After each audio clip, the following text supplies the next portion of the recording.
15 شعبان کو قبرستان ثواب سمجھ کے جانا بدعت عمل ہے. کوئی صحیح حدیث موجود ہی نہیں ہے, انتہائی کمزور حدیث ہے, زندگی میں ایک بار والی ہے, صحابہ سے وہ بھی ثابت نہیں ہے, اور وہ بھی چپکے سے گئے. آپ جتوں کی جگل میں جا رہے ہو, تو یا تو یہ بدعت ہے یا بدعت کی تائید ہے.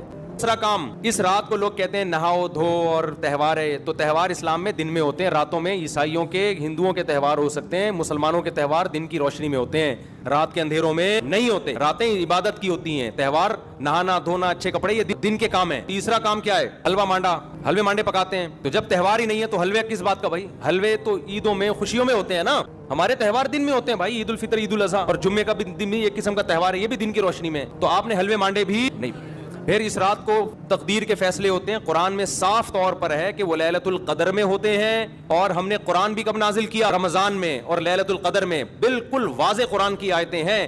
اس کے مقابلے میں جو 15 شعبان والی حدیثیں ہیں جن میں آتا ہے کہ اس رات فیصلے ہوتے ہیں, وہ قرآن کے مقابلے میں جاندار, صنعت کے لحاظ سے مضبوط نہیں ہے. چوتھی بات ہے پٹاخے, شب برات کے پٹاخے. تو بھائی یہ تو پٹاخے ہیں, یہ بھی جائز نہیں ہے. آپ کیوں ایک رات کو ایک عبادت کا عنصر دے کے اس میں پٹاخے پھوڑ رہے ہیں؟ لوگوں کی نیندیں خراب ہوتی ہیں, ہارٹ پیشنٹ پریشان ہو جاتے ہیں, بہت بڑے آگ لگ جاتی ہے بعض دفعہ. یہ عمل بھی حرام ہے, ناجائز ہے. اور دن کا روزہ 15 شعبان کا, وہ بھی کسی صحیح حدیث سے ثابت.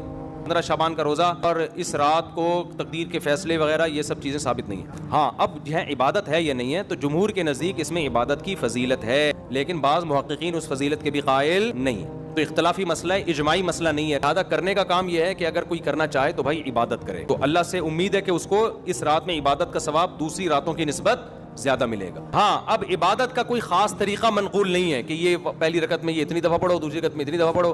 اور نفلی عبادت شریعت ترغیب دیتی ہے گھر میں کرنے کی. افضل کیا ہے کہ گھر میں عبادت کی جائے. اب اگر آپ سمجھتے ہیں گھر میں دل نہیں لگے گا تو پھر مسجد میں آ جائیں, لیکن اجتماعی سطح پہ مسجد میں جماعتوں کی نمازیں قائم کرنا, اجتماعی قرآن خوانیاں کرنا, یہ تمام اعمال بدعت ہے. تو چلو کسی بہانے عبادت کر لو, تو اس میں یہ ہے کہ انفرادی کرنی ہے, بہتر ہے گھر میں کی جائے, نہیں تو مسجد میں کر لیں آ کے. اور کوئی خاص طریقے کی عبادت نہیں کرنی. تلاوت ہے, دعائیں ہیں, ذکر ہے, نماز ہے, بس جیسے عام طریقے سے پڑھتے ہیں اسی طریقے سے کریں.